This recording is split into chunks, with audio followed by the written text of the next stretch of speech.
Yeah, and it ain't nothing left to do. Put my leg, arm, head, neck. Break out the locks, they dreading it. Conquistadors wrote the script in medicine. Got the whole world all set it is. I still embellish it. Preseason has officially ended, and we now can have a at least a small idea on what the Bucks are and what they can possibly become this season. Bucks and Four podcast back with another episode. Yeah, man, we got a lot to talk about for sure. First and foremost, it was good to see the Bucks almost go undefeated in the preseason. Ultimately, they did end up falling short to the defending champs and the best defensive team in the league, the OKC Thunder. Of course, they're going to come to play. They have a lot of chemistry, continuity. They're familiar with each other. They just won it all not too long ago, only a few months back. So you kind of expected us to probably take a L. We didn't have our center, Miles Turner, our defensive anchor at this point. And do want to throw out they didn't have all their guys either. Of course, Jalen Williams has been out, J Dub. You also had Chet out as well. They did play SGA. And it was good to see our guards and just our team in general go up against SGA and the Thunder. Um, First and foremost, I want to talk about our defense on the SGA. Started off not too good, I would say. Well, I wouldn't say not too good. I'll say this. It's easy to fall into the mindset of, our perimeter defense isn't good enough after facing a team like the Thunder. But I think it's something that can easily trick you just by uh, not really deeply thinking about what's going on here. So first of all, uh, OKC has the best POA defense in the entire league, hands down. You may be able to argue a few other teams, but for the most part, OKC is sitting there at the top. You got Lou Dort, Alex Caruso, SGA, Kason Wallace, and they have good role player defenders as well, and just good team defense, good defensive philosophy in general. Um, so automatically, when you're watching the OKC Thunder versus the Milwaukee Bucks, you're subconsciously comparing the defenses. You see one defense super intense, causing a lot of turnovers, wreaking a lot of havoc, and then you see our defense is almost night and day.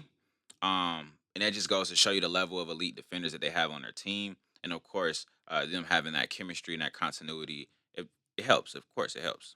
Um, so it's that, and then it's also the fact that it's SGA, bro. Like SGA just won MVP, just won Finals MVP, multi-time All Star. You know what I'm saying? Real deal superstar. So just like when other teams, their big men and their wings and their centers, they face off against Giannis and they get destroyed, even though they trying their best. They're sending out different guys, different matchups, etc. You just can't stop certain players in the league. It just is what it is, and I think that's something to keep in mind when we're talking about the Bucks versus the Thunder. KPJ started off on SGA. I want to say the first play of the game, first possession was a 4-point play.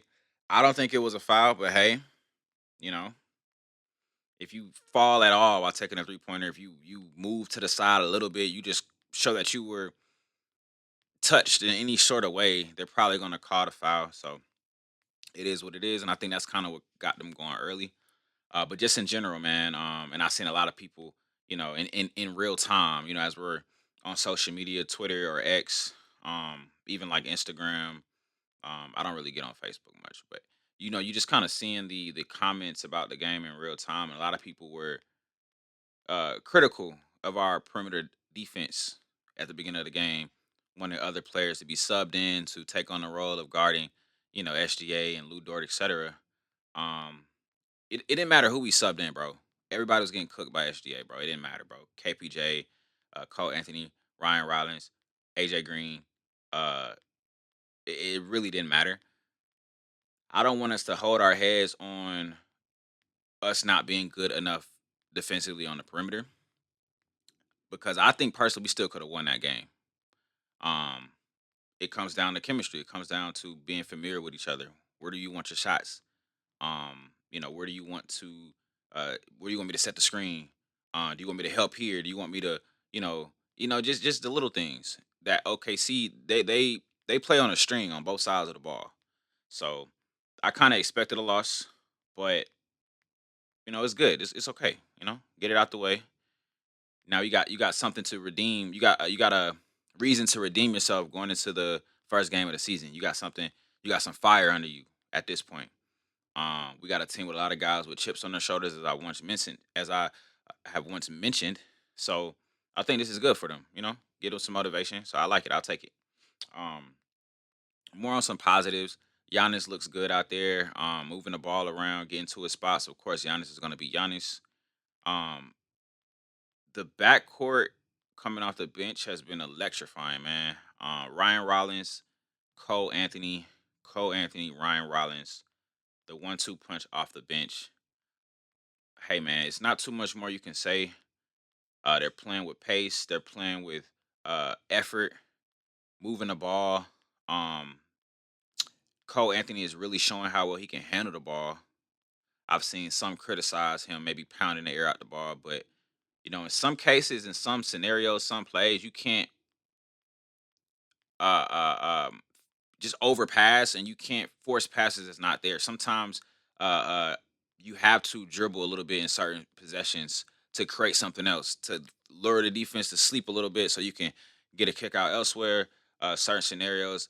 Um, I'm not necessarily mad at Cole Anthony's dribbling right now, but I can see why some people are criticizing it. So I understand, but I'm just going to give it some time to see how he continues to adjust and learn his teammates, learn his role.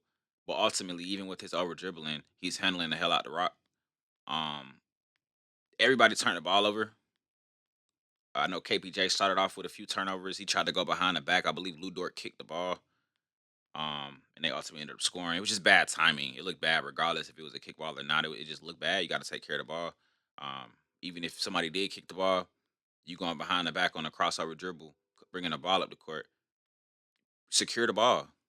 You know, there's plenty ways to get up the court without dribbling the ball off the defender's foot. Even if they kick the ball, don't dribble the ball near their foot so they can't kick it. You know what I mean? So just be more secure with the ball. I know some people don't really trust KPJ a lot with being the lead point guard, handling the ball, making decisions, things like that. I personally feel like he can do well at that, and he will do well in that role. Um, Up until last game, if I'm not mistaken, I believe he was like 14 assists to 2 turnovers the whole preseason up until we played the best defense in the league.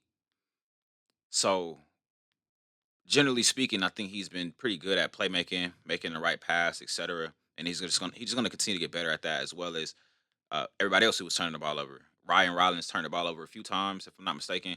Um, Cole, shit, Bobby Portis, a lot of people, turned the ball over, and I think that's just something that we're going to continue to develop as far as team chemistry, knowing where guys like the ball, when to make certain passes, etc. But ultimately, our point guards, they got to do better at handling the ball, especially when we playing top notch defensives, because those are the teams that's going to matter, and those are the teams we're going to have to get by if we want to, make a deep run in the playoffs. So, um, with that being said, I mean the point guard battle in general is going to be very cinematic. I tweeted this at Buxton for on Twitter, on X, whatever you want to call it. Um, our point guard battle is going to be cinematic, bro. You got KPJ um, bringing you a level of offensive prowess. He's bringing some offensive finesse with the ball. He's bringing creativity, playmaking, scoring, bringing you some defensive capabilities as well. Getting over screens, playing in the passing lanes, getting deflections. He's probably not, you know, um, the best, at just sitting down, guarding his man, being super fundamentally sound defensively. But I think that's something that can be learned as you continue to develop in a system that's pushing those good habits. Coming from the Rockets, coming from all these other teams, you're not really getting that type of mindset per se, especially with inside of systems or teams that don't really have a role for you or a future in mind for you. Um, so that's just that's how that goes sometimes. But I think he's going to continue to build those habits. I think Ryan Rollins, he's bringing defensive capabilities as well. He's a little bit more fundamentally sound defensively, I would say. It's getting in your face. I believe he has a longer, I wouldn't say a longer wingspan, but they both have long wingspans. But regardless, like he has the right archetype, body frame, etc., to be a really good defender. And I think he's starting to show that a lot, a whole lot actually. Um, he's bringing you a good shot. on the offensive end, good 3-point shot. Not the best playmaker or shot creator, but it's good enough to get tick on the floor. He reminds me of George Hill a lot. Um, Prime George Hill, or at least I would say prime Milwaukee George Hill. Um, First go around. That's who he kind of reminds me of, but he has a lot more juice, a lot more finesse to his game, more style to his game. Not to knock Prime George Hill, nothing like that, but um, Ryan, he got some of that new school energy in his game, and I think that's entertaining to watch. He gonna hit you with a little step back. You know what I'm saying? He gonna hit you with a little mid range side step pull up, has a little hezzy going to the cut, little dunk. So he gonna do some some good shit on the court, on the offensive end and the defensive end. So you got to love Ryan Rollins' effort, his consistency. Cole Anthony, just admitting it, completely honest. Never really watched a whole lot of Cole Anthony at Oak Hill, North Carolina, or with the Magic. Mainly just highlights and word of mouth. Him being on the Bucks, you really get to see the value he brings on and off the court. First I'll talk about on the court, as I just talked about Ryan and KPJ. Um, Great ball handler, man. Like really good ball handler, really good at touching paint, really good at touching paint and creating for others as well as himself. He does a really good job of getting in that paint, creating separation with step backs, side steps, and fadeaways. Has a good touch around the rim and on the backboard in the paint, and that's something that's very um it's a underappreciated. I wouldn't say underappreciated, under talked about thing that guards need to be good at any level of basketball. Just being able to have a good touch around a basket, around the rim when you're in the paint. It's one thing to get there, but it's another thing to actually finish over trees and off, weird, awkward angles on the backboard, things like that. But it seems like Cole Anthony kind of has that in his game. I believe KPJ has that in his game as well. Not quite sure about Ryan Rollins. He does a good job of finishing at the rim, as far as starting layups, etc. But as far as like those mini floaters, those leaner touches and those awkward angle shots off the backboard and things like that, I don't really see much of that from him. But that's not a bad thing. It's honestly more of a riskier shot, and Ryan Rollins seems to take more. He takes smarter shots. Just generally speaking, that's the type of player he is. I would say he's a high IQ player, so he's going to take a smarter shot. Um, so yeah, that's kind of how I feel about that. But yeah, with Cole, he's going to bring you some offensive versatility. His 3-point shot looked amazing against OKC. It looked amazing, bro. If he's shooting like that on a regular basis, coming down, hitting pull up threes, catch and shoot threes, creating off the dribble, and people are going to start respecting that 3-point shot. He has the quickness and the ball handle to break the defenders down and get to the paint, opening up shots for our shooters. Gary Trent, AJ Green, Torian Prince spotting up in the corner, Torrey Craig, or not Torrey Craig, I'm so sorry. Amir Coffee. I don't know why I get their names confused. You got Amir Coffee spotting up in the corner, Miles Turner. He's going to be able to get these guys the ball. And if pay attention to his personality off the court, man, he's so selfless and so team oriented. Um, it's just gonna radiate throughout the rest of the team, and not saying our guys wasn't already like that, but um, it helps. It helps. You add that leadership that he brings. I think that's something that I didn't really know too much about before we got him. But he's amazing in the locker room, in interviews, even just social media. Just pretty much anytime you get a chance to hear from Cole, he's gonna bring some sort of good energy through your speakers, to your earbuds, through your phone as you're watching the video. So shout out to Cole. Um, when it comes to that, I don't know if anybody from the Bucks will ever listen to my pods, but yeah, shout out to Cole, man. Shout out to the whole gang. But um, yeah, I really rock with Cole energy for sure. Good dude. Seems like good dude. So yeah, man, I think the point guard battle is going to be amazing. I do want to touch on Cole with defensive effort as well. I meant to throw that in there, chasing down, getting the blocks, on fast breaks, and diving on the ball, things like that. He's going to bring that. Of course, he likes size. We don't have to talk on that, but it's not like he's 5'10". You know, it's not like he's you know Frank Mason the third out there. He's still 6'2", still athletic as hell, can still dunk on your head. Um, and he brings the heart, bro. So it kind of makes up for maybe the lack of wingspan, the lack of height, etc. So I think the point guard battle is gonna be very interesting throughout the rest of the year. I wouldn't be surprised if um Doc kind of tries new things out here and there. Um, but yeah, I think the point guard position right now, obviously KPJ has a spot. It's his spot to lose. Um, as long as he's playing well, he's gonna keep that spot. If he starts fucking up too many games in a row where he's, playing bad, turning the ball over, making bad decisions, getting beat on defense, etc. You got 2 point guards that are very much capable of running the show as well. So that's something to keep in mind, and that's something to keep an eye out on as a Bucks fan or as an NBA fan or basketball fan in general. Bucks point guard position, man. A lot of people knocked it. We got rid of Dame. They're not gonna have a good point guard. Who is their point guard?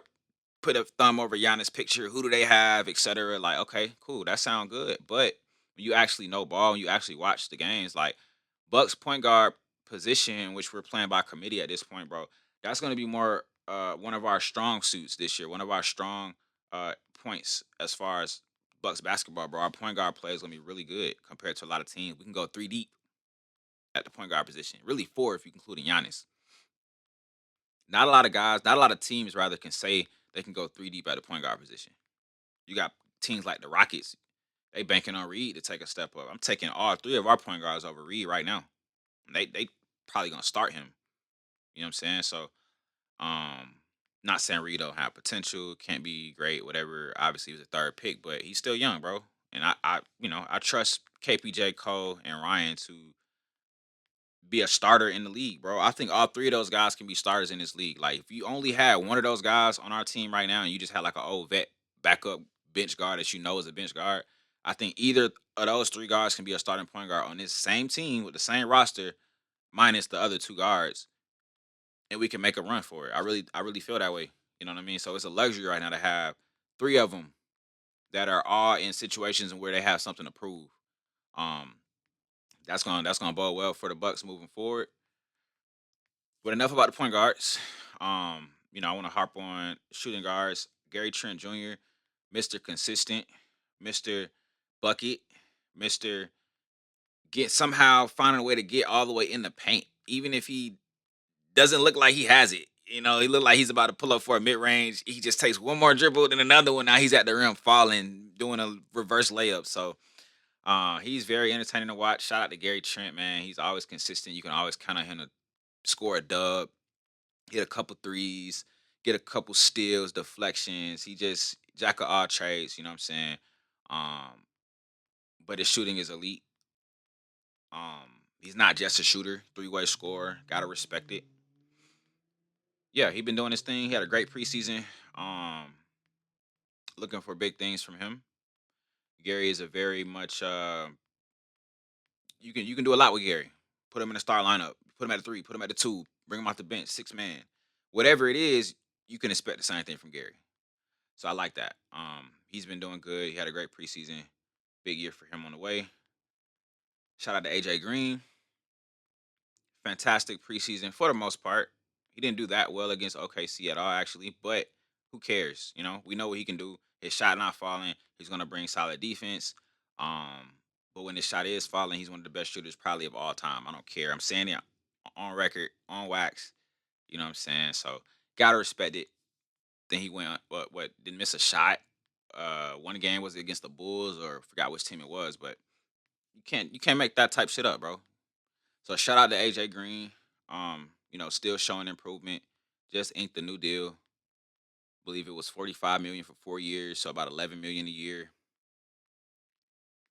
Gotta love it, man. So we'll have him um pretty much for the rest of Giannis's prime. Miles Turner, those are the 3 that are locked in long term.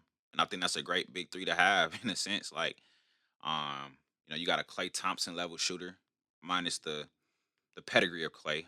But if you're just looking at the archetype and the skill set early on and things like that, bro, like his shot is fucking crazy, bro. So you got a Clay Thompson level shooter with Giannis and a rim protector like Miles Turner, a stretch big like Miles Turner. Recipe for success. Um, and all you technically really need is one of those guards to hit moving forward for real. Out of Cole, Ryan, and KPJ, you really just need one to hit.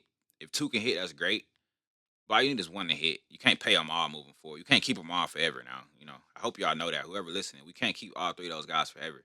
They're gonna outplay their contracts, and they're all young and getting older, getting into their primes, etc. Neither one of them are in their prime, so they're gonna get more money eventually. So yeah, but yeah, so that's that. Didn't really see too much from Coffee and Prince this preseason. You know, they are who they are. Role player, wing def, catch and shoot threes. You need that around Giannis though, so they'll be in the rotation. They'll play. Um, Kuzma, Kuzma, man. Um, Kuzma off the bench is a lot better than Kuzma starting, I must say. But yeah, man, just having that $20 million coming off the bench, bro, it just doesn't sit right with me, bro. It's hard for me to justify it. You know, even if he plays well off the bench. You know, he's playing that backup for mini poor man's Giannis role, like that everybody want to claim. Like I guess, but he need to go, bro. Like we don't need him. We can eliminate him and be fine. Um, the most intriguing thing he can possibly bring to me is just defensive versatility. When you're, playing against bigger guards, bigger wings, that you can possibly throw Kuzma out there on him and just hope for the best. He doesn't have good feet. He doesn't have good IQ on either side of the ball. Um, I can't expect Kuzma to lock anyone up. Uh, I don't know, man, but he played okay against OKC. He played okay. Um, Not expecting much from him. Hopefully, he's traded before the season starts. We'll see. But Kuz is ass, bro. Like, bro, doesn't fit this team. He plays well in transition, so I'll say this. I'm not gonna say he doesn't fit this team. Like, if Kuzma made vet men 5 million a year, 7 million a year, 6 million a year, something like that, it might be a little different. Maybe if we didn't actually, if you eliminate the Dame's dead money off the books, and then Kuz made like 5, 6, 7 million a year, something like that, it'll feel a lot different. Like it's okay. Okay, he's a role player. You know, he gonna make mistakes, whatever. He brings size. We can use him, right? But when Kuz is making 20 million plus, already has a championship, so you should have good habits. You should have good IQ. You should have something that you took away from being around a winning environment and winning it all, tasting it. You know what I mean? He brings bad habits, bro. He brings bad shot selection. He brings bad effort on defense. Bad, almost bad attitude. Some of his more recent interviews, press conferences, he's kind of showing a little bad attitude. But I think it's more so probably his ego hurt a little bit. He's one of those wannabe pretty boys. He all in the modeling and doing all these things. Whoop de whoop. Um, Probably got some ego to him. Looking in the mirror all the time. You want to be presented and seen a certain way. Clearly, right? Social media been blasting dude for the longest, bro. So I know he's dealing with some shit mentally, bro. We're all human, no matter how much you want to fake it, how much money you got. Everybody got water in their body. We all got emotions. That motherfucker flow. And you get disrupted, your water in your body, it's gonna move around a little bit. You're gonna get the bubble guts, you're gonna get anxiety, you're gonna get all these things, right? So, from just being a human to human, I think Kuzma, he probably got a lot on his shoulders right now, trying to live up to his own expectations, etc. But you're not gonna triumph, buddy. You're not gonna triumph at all. Not here in Milwaukee. We don't really benefit from you really being on the court at this point. So yeah, that's just what it is, bro. I'm really hoping that we get a trade for him soon, along with the next person I'm going to talk about, which is Bobby Portis. Shout out to Bobby, man. Um, love his attitude, love his spirit, love his his mentality coming into the team. Just his approach to the game. You gotta respect it off the court. His mentality, his story, his underdog mentality, bro. Everything about Bobby, bro, I love,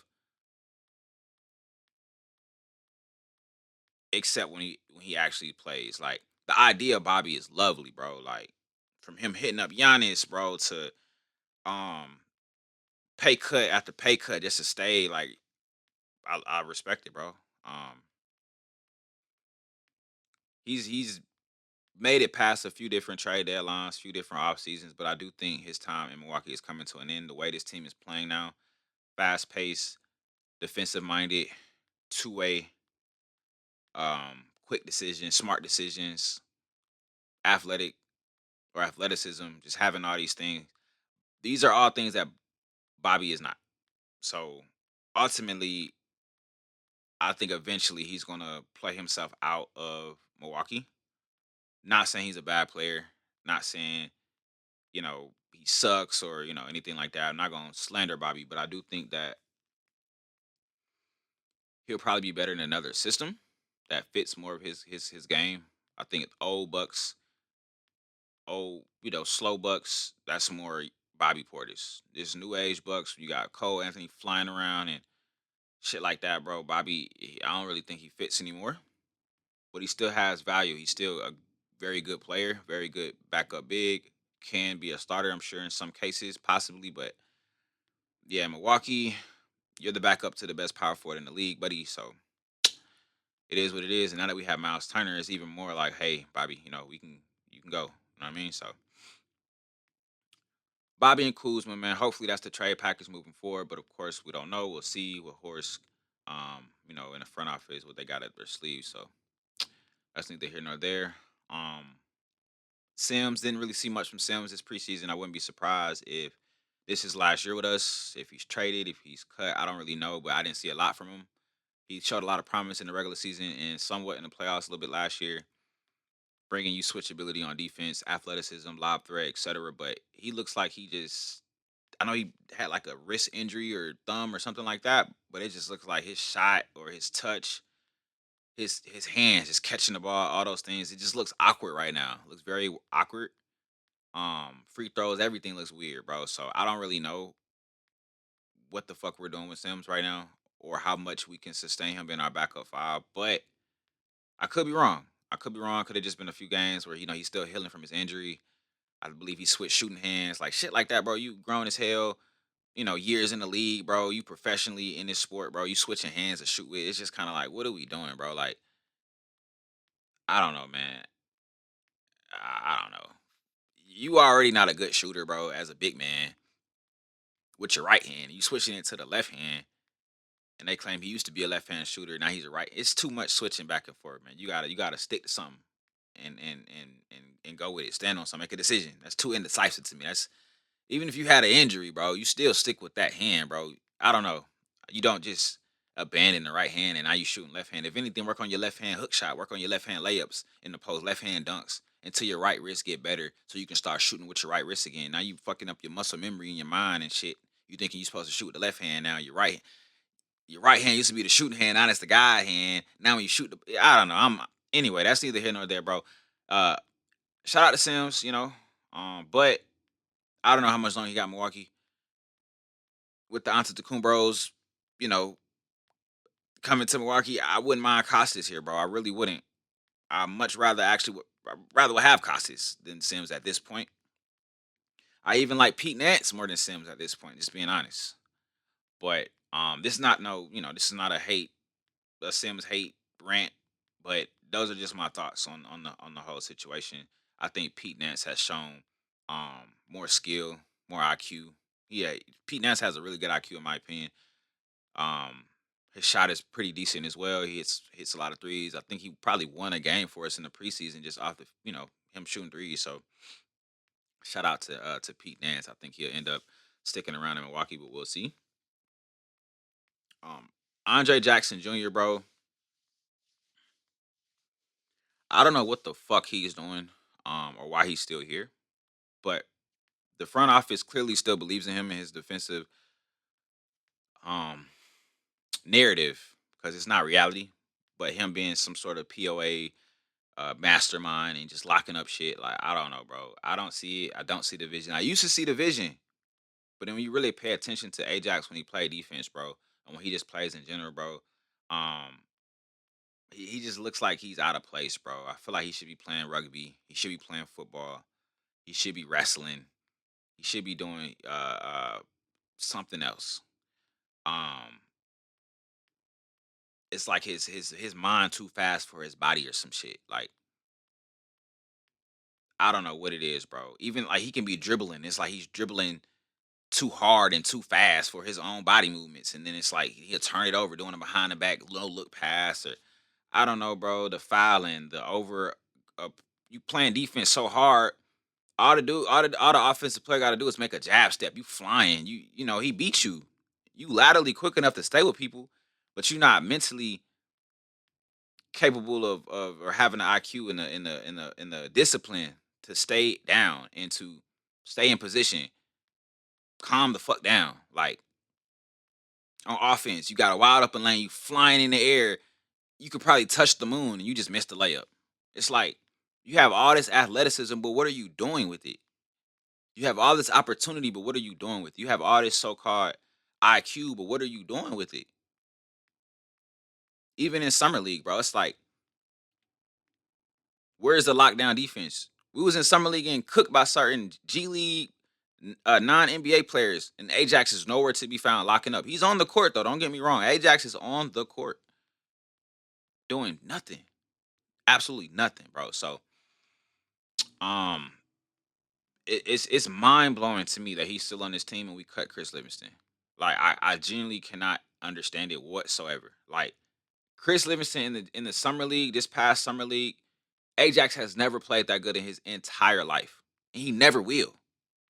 Like I don't ever see Ajax, no matter how many years he's playing in the league, I don't ever see him having better tape than that summer league we just seen from Chris Livingston. I don't care what you say. I don't care if you want to bring up the NBA Cup game, that fluke game. I don't care, bro. I don't care. That's a once in a lifetime situation. And you can easily say SGA just had an off night because SGA has proven what he can do against any defender, best of the best in the league. Ajax didn't just shut him down clearly because he hasn't done that to anyone else. I can't call it, bro. I really can't. I'm not an Ajax fan. I'm not an Ajax supporter. I'm just waiting for him to get traded or cut, bro. It is what it is. His time in Milwaukee is up. It should have been up. He's not a good player. He's a great athlete, top tier athlete in the world for sure, hands down, no debate. NBA player, good basketball player, hell no. Don't care what anybody says, bro. Um, but it is what it is, though. Maybe we keep him. Maybe he turns into some sort of defensive stalwart, lockdown defender for us. But he's so non-existent on offense. It's just gonna hurt the team, bro. Like it's just gonna hurt the team.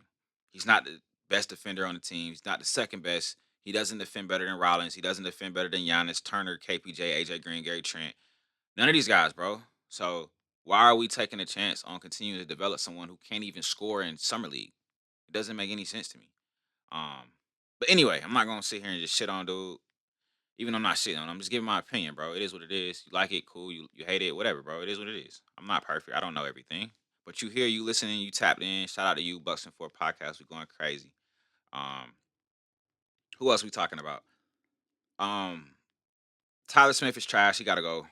Nothing to talk about. Very disappointing. Very, very, very disappointing. I wish we never traded AJ Johnson and we traded Tyler Smith instead. That's neither here nor there. Um, Nothing to really talk about with Amir Coffee. Stand in the corner, shoot your little threes. I think he might have got a decent steal in that OKC game where he fell on the floor, got a little steal or something like that. It may have been against the Bulls or the Thunder. Can't remember. But, you know, Doc clearly likes him. He has history with Doc on the Clippers. He has history with Jericho Sims back in high school.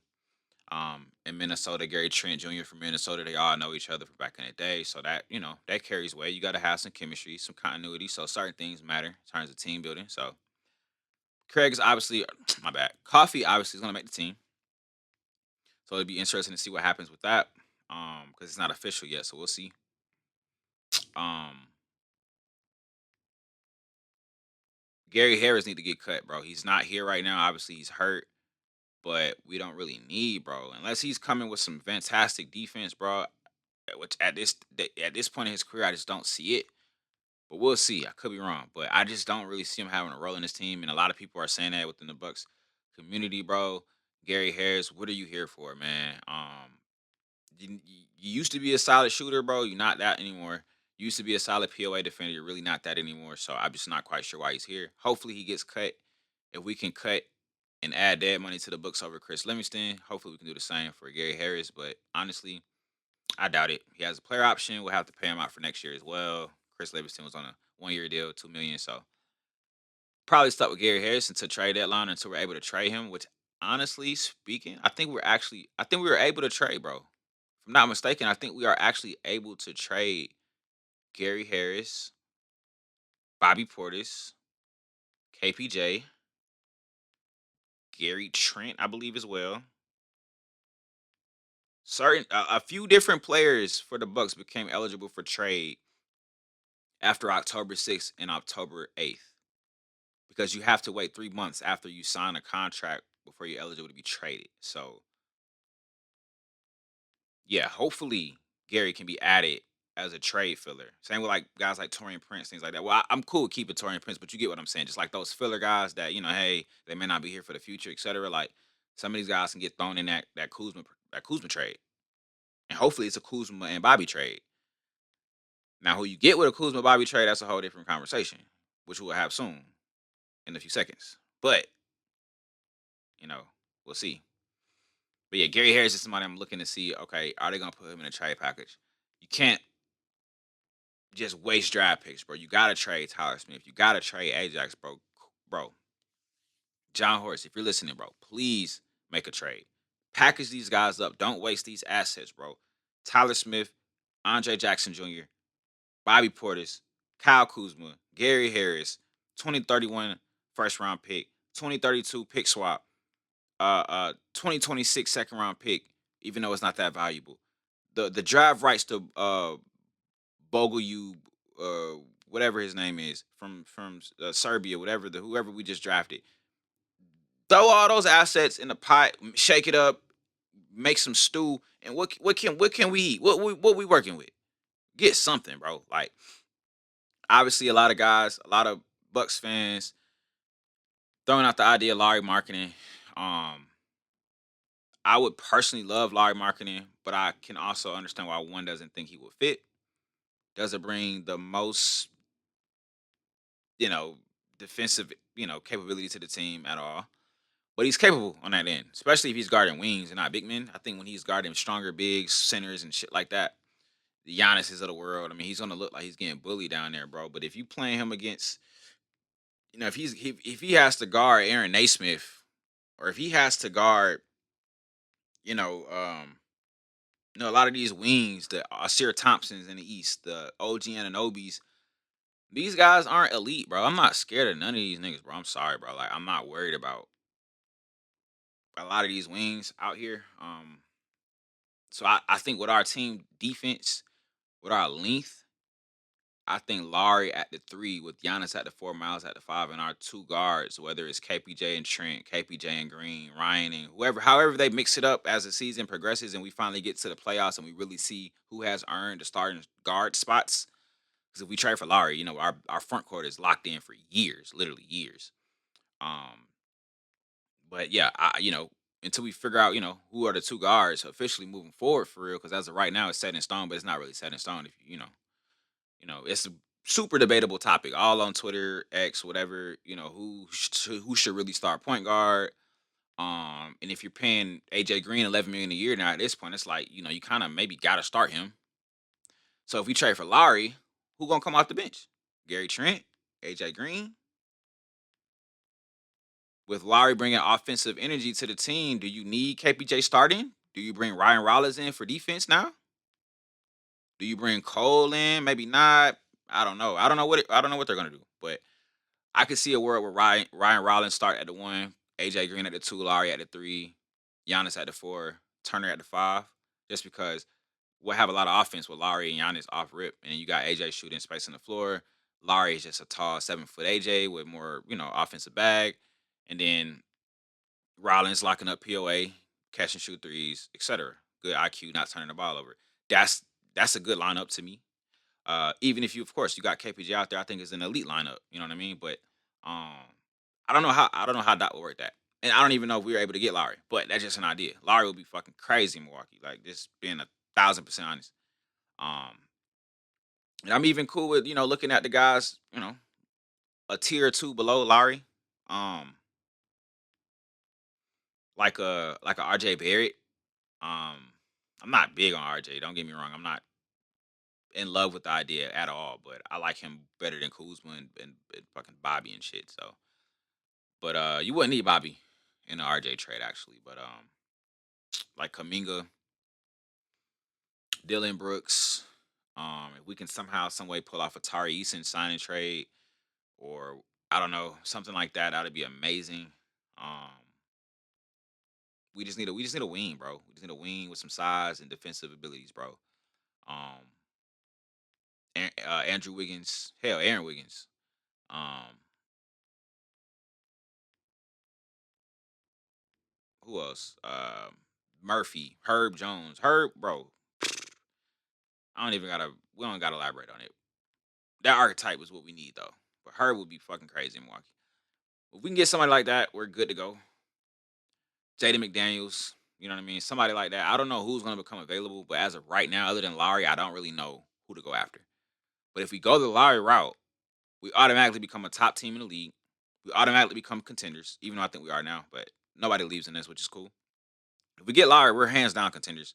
If we get Lowry, we're contenders for at least the rest of Giannis and Lowry and Miles' prime. They're all about the same age. Lowry being the youngest out of the three, but that big three is amazing to me. You add AJ Green shooting with Lowry shooting. How can you stop that, bro? Like I understand the defensive, question marks. Who is stopping that on offense, bro? Who has the defensive personnel to stop 3 7-footers, bro? Who are all capable of dominating on offense? We saw what Miles Turner can do in our system, bro. Lighting up threes, dunking, all that type of shit, bro. So you add, of course, Giannis the best player in the world. Not debating that. Fuck y'all. Giannis the best player in the world. Then you add Lowry, who would honestly be like 50, 40, 90 with us, averaging 20, probably like 25 with us, 24, 23. Like, I really feel like Lowry would go crazy on the Bucks. All-star, probably all NBA. Like, I really think Lowry would up his stardom even more than we saw with the Jazz and of course with the Cavs and the Bulls.